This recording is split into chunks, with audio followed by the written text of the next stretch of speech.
go. This is going to make taking the corn off the cob so much easier. Welcome to the review today, you guys. We're doing a quick little review of this corn cob remover. We're just going to take the cob right out of the corn and put the little corn kernels down in here. This product was sent to us in return for our honest review, and I want to note it comes with the cool little container on the bottom to catch everything, but it also has this on it so you can grate cheese right into here as well, which is really nice.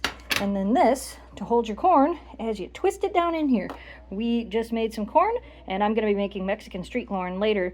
So what we're going to do is we're going to shuck the corn, and we're going to show you exactly how this works. All right, let's give it a try.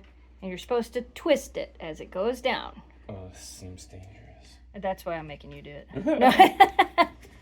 And you just twist I it. hold right here firmly. Yep. And oh.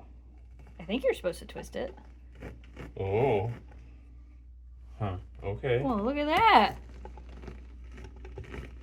Okay, that's 10 times easier than I ever thought it was going to be. This is the coolest thing ever. That's crazy. All right, show us again. Okay, so I'm going to start with the small end first. Okay. And then we'll make the big end smaller so that this holder is easier to work with. Okay. Or else it's kind of big. And then we're just going to go halfway. Yep.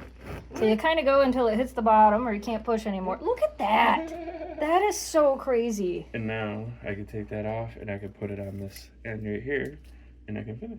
This is so crazy. Oops, I could have got better hair off of that one. That is amazing. That was great. That's amazing. Too cool. All right, this is a win. Oh my gosh, I was dreading making Mexican street corn because I didn't want to have to do this part. But this, I'm gonna make so many fun things now. That's pretty like more freeze-dried corn. That's awesome. If you're looking for a way to get your corn off the cob super easy, we recommend this. And bonus, cheese grater lid as well. That's a win. This is a win.